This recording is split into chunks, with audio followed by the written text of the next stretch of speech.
After an incredible turn of events yesterday at the PWHL's Game 4 of the Walter Cup Finals that resulted in Boston forcing a fifth and deciding game Wednesday night at the Tsongas Center in Lowell, today we're asking the big question: who is going to hoist the inaugural Walter Cup of the Professional Women's Hockey League? Hey everybody, welcome into Clearing the Benches, your one-stop shop for daily fresh hockey content. If you go ahead and hit that subscribe button right now, every single day we'll bring you in a new hockey video to enjoy. Well, I've seen a lot of women's hockey in my life. 2002, I saw a few games at the Salt Lake City Olympics, and those games were just awesome. This past year, we went to the rivalry series between Team USA and Team Canada at the Mullet in Tempe, and that game was very, very high-skilled and very, very competitive. However, I would say yesterday's game was right up there with those other games. This game was full of tension, anxiety, and hope from the opening puck drop. Before we get into all the details, let's just take a quick look at the game itself. Boston won the game 1-0 in double overtime when Alina Muller got the game winner with just a minute and 24 seconds left. However, Minnesota had thought they won the championship about a minute earlier. The crowd of 13,104 went nuts when they thought they had scored the game-winning goal. But after a few minutes of celebration, the crowd started to go a little bit quiet when you could see that the refs were still huddling around the penalty box. The headsets came off, the ref came out to center ice, and he said, "No goal, Boston lives on." You could tell Minnesota was shell-shocked, and you could tell Boston had gotten new life. On the very next face-off, Boston had a quick chance. They went down, but Nicole Hensley made a big save to keep the game going. And then with about a minute and 33 seconds left in the second overtime, there was a face-off down in Minnesota's end, and they could not clear the zone.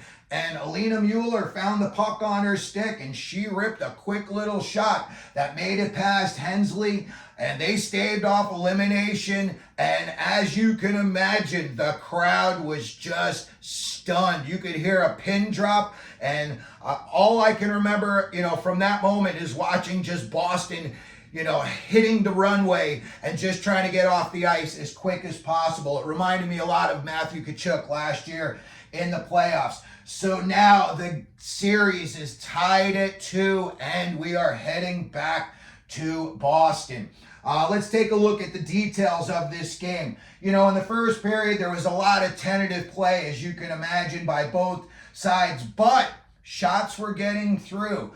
Each team, I think, had about 8 or 9 shots in that period, and that's a little bit more than they've been averaging. In the second period, it was a little bit less tentative play, but there were also less shots in that period. I think there was only a total of 8 between both teams. Third period, you could see now, the championship is literally on the line. Next, whoever wins the next period wins, or goes home. Nerves are starting to set in. You can tell Minnesota is starting to get a little bit of the edge in play. And in that period, they outshot Boston 9-5. However, they could not find the back of the net. We go to the first overtime, and halfway through the period, Sophie Jack just came in from the point, and she danced around 2 Boston defenders. She went straight to Main Street, and she ripped a shot, and Erin Frankel came up with a huge save to literally save the series. I gotta say, in that first overtime, there were some insane saves by both goaltenders. When we get to the second overtime, the first half of the second overtime, you got a lot of back and forth happening. There's rushes, and you can tell the teams were playing with a little bit more purpose. Again, great goaltending. Erin Frankel made a big save on Kendall Coyne Schofield of Minnesota. Schofield found her way down Broadway, and she took a wrist shot that I thought for sure was going to end this series, but it did not. Then at 7:29 of the second overtime, Emma Greco of Minnesota takes a holding penalty. Boston goes on the power play. Now everyone's nerves are just at the pinnacle. Boston controlled the puck most of that power play, but they could not score. Then, with 2:34 left, Minnesota thought they won the cup when Sophie Jock buried a rebound after Taylor Heiss, came in. She put her shoulder down. She went to the net, and now you got a big controversy if the defenseman took her down or if she went down on her own. She went into Erin Frankel, and Erin Frankel was not able to make the save. Sophie Jock buried the rebound, and literally Heiss and Frankel are still down in the net when the puck goes in. So when you looked at it initially, you thought maybe there's going to be a call, but you know what? It looked like, it could have just been a dirty playoff goal. Again, the crowd just goes nuts. Then there's a few minutes of silence. The refs come out. They say no goal, and the game goes on. And then Boston was able to force the fifth and deciding game back at the Tsongas Center.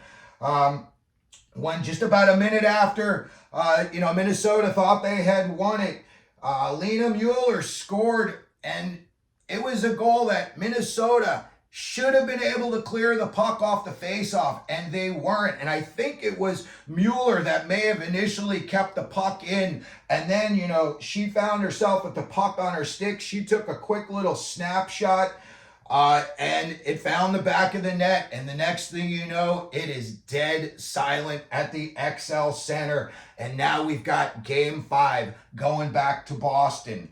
I'll tell you what, this game was probably, like I said, one of the best women's hockey games I've ever watched. Game 5 is going to be Wednesday, May 29th at the Tsongas Center. I believe that game starts at 7 o'clock Eastern, 4 o'clock on the West Coast. So that's going to do it for our video today. Let me know what you think down in the comment section. Let me know who you think is going to win the Walter Cup. And if you could, please hit your like button, hit your subscribe button, and as we always do here at Clearing the Benches, let them know you're out there.